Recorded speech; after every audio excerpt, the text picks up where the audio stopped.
Hi everyone, my name is Timothy Mitchell, and I'm with Mimaki USA. Mimaki has a very cool new product, and it's called TRAPIS. Now TRAPIS is like a system. It is a system that uses a very special printer with a very unique ink, a unique transfer paper, and then to a unique press to create a remarkable finished product, which is the ability to print not just on natural fibers, but all kinds of different fabrics. This is my friend Jon Gintzer from LA Print Labs. You know, you're like, what, a fourth generation in the printing business. And you own a TRAPIS process. Yes. You know, you have the printer, the inks, the paper, and the Kleiverik transfer press. What attracted you to TRAPIS as a solution to what you do? Well, we did mostly sublimation previously, which works only on polyester. And we had a direct pigment that only worked for cotton. We wanted to be able to do all the other different types of fabrics. That's what our customers wanted.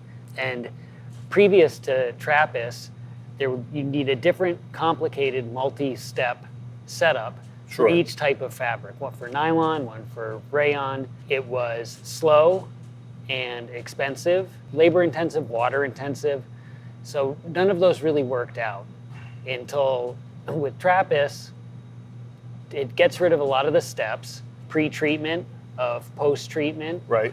And it works on a very wide range of materials, all in the one system.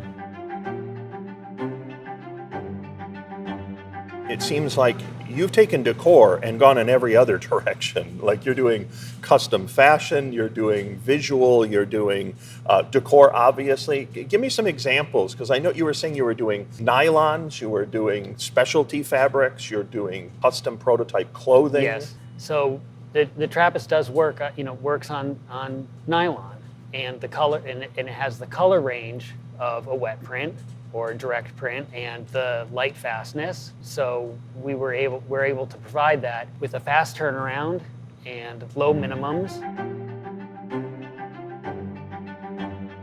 Would you say that one of the big advantages of this approach is your turnaround times are quick?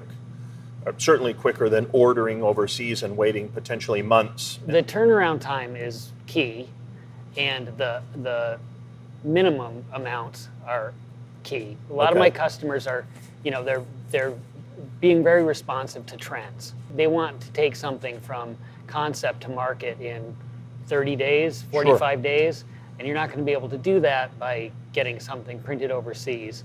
With TRAPIS, it makes sense. So definitely a big advantage for short turnaround times. Yes. Definitely a big advantage for short runs, being able to do a short custom run. How do you like the color? It's great. It's an 8-color system. It's CMYK. It's regular 4-color process plus additional colors. The color profile of the printer has really been optimized to get all of the ink onto the fabric. When you look at the transfer on the TRAPIS, there's no ink left on the paper. So you know it's all on the fabric. Plus the extra color range provided by the extra colors. It's as good as direct or wet print. Additionally, the sharpness of the image, because with TRAPIS, all the ink is on the paper and it's transferred at a high direct pressure. Right. Versus a more traditional direct method where the head height might be lifted off of the fabric. So you're not going to get sharp detail. It's not only the color, but it's an additional level of detail that you sometimes can't get with previous direct. One of the things I've experienced with direct printing is, number one, I always feel like I'm very limited by the number of fabrics that will work in the direct printing environment, because in a direct print, the printer does all the magic and prints to the fabric, and if the fabric isn't prepared properly for a direct print, and a lot of times it's not. Previously, we'd have to, at a minimum, re-roll the rolls to get them on a good core to feed it, and sometimes even have the fabric trimmed, because you can't feed something. It says raw salvage edge everywhere. So you don't have that problem with the TRAPIS, because you can the fabric will fit on the spindle and then go through the press. With direct, it doesn't even matter digital direct and even wet print, you're inevitably going to have wasted fabric, because if any color goes out or there's a clogged head or anything like that, you will have wasted fabric. And that's something that customers don't want to hear. They don't want to hear that you're, that there's a working wastage of 5%, especially if it's an expensive fabric, and there's really no way to avoid that, even with extreme babysitting. So with TRAPIS, once the paper is good and then it's feeding, you're fine. You mentioned speed, and that's something, obviously, production matters. One of the things I have noticed is the production speed using a transfer TRAPIS system versus a direct print system. Even with Mimaki's own printers, the TRAPIS system is faster. It is. Depending on which system you're comparing it to, it is faster. I could go down to like a fabric store, Joann Fabrics or Michael's, and find fabric, and theoretically there's a good chance this would be able to actually transfer it. I'm not saying everything works, but it seems like TRAPIS has a higher percentage of working with the broadest number of things you could throw at it versus any of the alternatives on the market. Yeah. The testing we did, there wasn't anything that it didn't go on. I'm not stocking fabrics. Right. And telling the customers, these are the 2 nylons I have, these are the 2 cottons I have, this is the 2 wools I have. My customers bring me their fabric. So John, what you're describing to me seems like a very different business model. We actually don't supply any fabrics. We don't stock any fabric. Could you say that again? You don't stock any fabrics? Yeah, we don't. Do you know what a huge advantage that is? It is, because if you're stocking fabrics, either you're limiting your customer's choice. Yep. Most of my customers already have a fabric that they want to use before they get to printing. Sure. Or they have particular, things about a fabric that they want to use. If I have to stock the fabrics, you end up with a lot of leftover fabrics, a lot of wasted fabrics, a lot of storage space. I know a lot of the suppliers in town. I know where to get different things if they don't know where to get it. And so then the ability of TRAPIS to work on such a wide variety of fabrics and different blends and different thicknesses really enables that to give those customers what they want on their fabric. In a previous model, say for nylon or rayon, even just for a sample for a customer fabric, you would have to coat it, let the coating dry, right, test print it, do the steaming, and then you're done. Just to see, just for a sample. With the TRAPIS, because the coating step is eliminated by the paper. Correct. You can just run a test, and if you need to adjust it, you can do the adjustments. So I'm going to make a little sidebar on the coating. Yeah. So when you say coating, my recollection is if you have fabric that has to be specially treated or coated in order to be direct receptive, you either have to buy it that way, now you have a very limited selection, or you have to do it yourself, or you have to send it somewhere. And then that would be like, I got to pay for shipping, I got to wait a week, I got a week coming back, and then I have the cost of doing it, and then they might say, look, it's 3 weeks. Yeah. So I'm like, it's a month and a half just to get it ready. Right. And then the cost of all that. And you've eliminated all that completely. And on top of that, the wet chemicals for the coating have a shelf life. Also. So you have to keep track of when you mixed it, how long it's been, out. So there's a waste there. You need a coating machine, which you get. So that's when you're comparing the speed of the TRAPIS versus the previous direct methods. With TRAPIS, with the coating being on the Coldenhove paper, you're only using what you need when you need it. Previous direct methods, besides the pre-treatment and then the direct printing, which, as I said before, sometimes not even all the ink goes on the fabric. Right. So that's a big waste. And then you have to steam it afterwards, which is a big water use, a big power use. And then even after that, if there's a drying process, or if you have to reframe the fabric, like there's so many additional steps. There are some comparisons to be made to the direct-to-film process that's going on that is replacing huge amounts of screen printing. For people because you're only doing exactly the number you want. It actually has much wider color range than if you were doing a traditional screen print. Sure. It's not one screen per color, it's digital. Yeah. And that's also a technology that so much more advanced today than it was 5 years ago. It's gonna replace huge parts of any of the previous direct. When you were on your journey to find a direct printing solution, you did find a direct printing solution initially. Except the direct printing solution that you communicated to me was a little pricey. Yeah, it was about 15 times the complete TRAPIS system, and it had some of the existing drawbacks of other.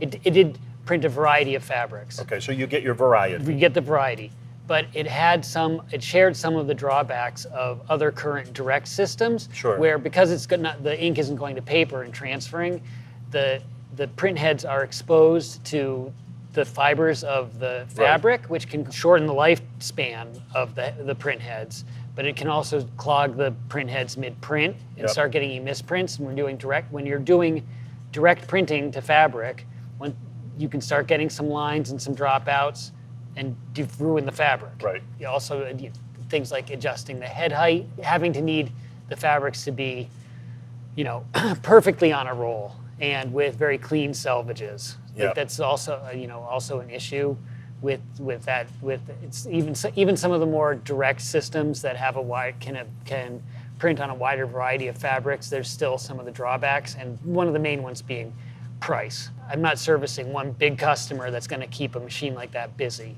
I'm serving a lot of different customers with a wide range of needs. And then considering the cost of that, you don't want to goof it up. So you're probably you're more risk averse to like trying something because you can get punished. Yeah. Just, hey, that fabric didn't work and now my printer is down for a while. Yeah.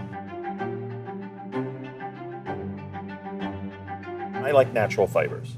I prefer natural fibers for tapestries, displays, a lot of things. I just think it's a nicer look, it's a better hand. It's a preference. And I'd love to have like natural fiber tablecloths for the event, all kind of custom done with certain decals for the event. And you're the person to turn to. The other thing too is you can match it across multiple fabrics for the same thing. So if you need a tablecloth that you want to be something that's more, a woven, that's gonna work for that, and table backs, and then you want some curtains that have some drape to it. It's a different fabric. So I'm using 6 or 7 different types of fabrics, all with the same custom design, and you're like, hey, I just put them on one roll of paper, do them all, and we just load the different fabrics into the Kleiverik. Yeah. How clever! Because that's a real opportunity there. There seems to be a trend away from polyester in general toward natural fibers. In fashion, in wearables, I'm seeing people looking at like rayon and bamboo, and they want cotton. Yeah. And they don't want, like, even in underwear, like I want cotton underwear. Yeah. I don't want polyester underwear. Yeah. Are you noticed that too? I have. I mean, there's a big drive for natural fibers, and for cotton, and for organic fibers. And there's no such thing as organic polyester, and that's something that, again, people expect that it can be printed. They don't know the technical aspects of it. Sure. So they when you say you can't, there's disappointment there or whatever, and it's my other underwear is printed. Yeah. Why can't you print my? So it's another thing where you can, for my customers in my area, I can provide that with lower minimums and better color and faster turnaround than the options that are available now, which is like a lot of wet print, which might negate some of the benefits these people think that having an organic product has. Sure. It is a trend. It's a trend in all types of fashion, and especially for kids' clothing, for bedding. Yeah, I'm seeing pajamas, just a lot of general interest in clothing that is organically made in cotton in particular. Sublimation really can't print on it. The solution that we're offering with TRAPIS is also very cost effective. Yeah, it is, and at the cost is great for entry level position, and especially the printer being really affordable, right, and comparable to an entry level sublimation printer. You can always add another one. Sure. You know, some of these bigger systems, another one is another huge investment, jump up. yeah. even if you have it. Yeah, and then where am I going to put it? Yeah. Now I have to buy another warehouse. Yeah, the footprint. The footprint is another consideration. The Mimaki runs a standard, TS330 with very subtle modifications. Yeah. It's a very affordable printer. It's right in line with any other printers of its type. And then I agree with you. I think redundancy is overlooked and very important. Yeah. Let's say a printer goes down. Okay, well, I have another printer and I can get the jobs out. I might have to work some overtime, but the jobs are done. My clients are happy. I haven't lost anybody. Yeah. You have one big expensive printer and it goes down, you're like in a lot of trouble. Yeah. By the numbers, there's a significant ink savings doing it in a TRAPIS process to paper. I mean, you do have to put a decent amount of ink down on the paper because we're going to transfer that. But virtually all of it transfers. I mean, when you see the transfer done, there's almost nothing left on the paper. Right. I mean, it's gone. Right. When you're direct printing, you're laying down quite a bit of ink through that fabric, and then it goes into, like a Tron and then is collected. Right. So I would think your ink usage is considerably higher overall direct printing versus a TRAPIS process. It is. It can be higher, but the additional advantage is that with the TRAPIS, all of the ink is going on the fabric. That's what's been disappointing to me, is on a direct printer, printing it, and like you said, it's not in contact. So it lets the ink pass through the fabric, and on all the direct printers have a trough, and all the ink is going in there and it's going into a waste bucket. Right, which then you have to professionally have disposed of and everything else. So. The amount of ink you're getting onto the fabric to see it. And you'll see with the TRAPIS, with the profiling that Mimaki has done, that all of the ink is going onto the fabric. You're not paying for ink that's going. There's three parts to this. The first is Mimaki is the ink in the printer. Coldenhove is the special treated paper that's necessary for this process. And then you have Monti or Kleiverik make the two calendar presses that use the pressure to put it through. Coldenhove has a worldwide global reputation for making excellent transfer paper. I mean, it's the gold standard of transfer paper. Widely used everywhere. They've been doing it since, the Middle Ages, making paper, and they just make very good products that people in the industry have known. So I think they did a marvelous job putting the three pieces together. Mimaki, Coldenhove, Monti and Kleiverik gives you, I think, a bulletproof workflow. Yeah. At an entry level, really, in this industry, an entry level price. Yeah.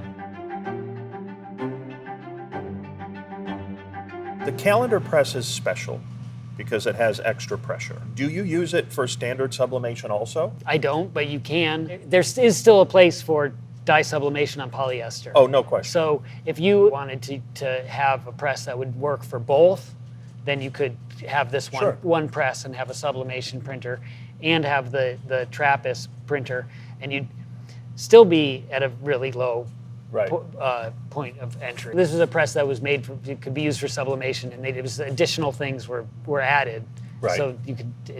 It wasn't that it's stripped of anything. For me, one of the limitations, and I do a lot of dye sublimation and very involved in it.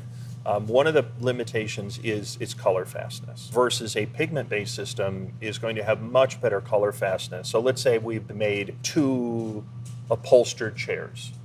And the two upholstered chairs, one was done with polyester on dye sublimation and one was done through a TRAPIS and pigment. If those chairs sit in direct sunlight, the TRAPIS is going to last a lot better for color fastness than the sublimation would. Yes, sublimation has never had great light fastness, and there's no there's no way to improve on that. Dye. It's dye. So pigment has a better light fastness, and then the TRAPIS has excellent light fastness, not only for upholstery, but also for swimwear and athletic wear, things like that are going to be exposed to sunlight, heat, and everything. It will last. I'm getting the drift that there's like a whole, like it's the tip of the iceberg, and then there's still this whole bottom of the iceberg of things you could figure out what to do with it. That somebody's going to go, hey, I'm doing types of umbrellas, you know, and my umbrellas look beautiful and they have excellent color fastness. And I've already seen people kind of looking in that direction and going, hey, I can do things I didn't think I'd be able to do before at all, and now I have that color fastness element that I didn't have with dye sublimation. There's stuff out there that customers don't even know to ask for. Right. I get the feeling next time we talk, like in a year from now, there'll be all these new things that people have, and probably you will pioneer.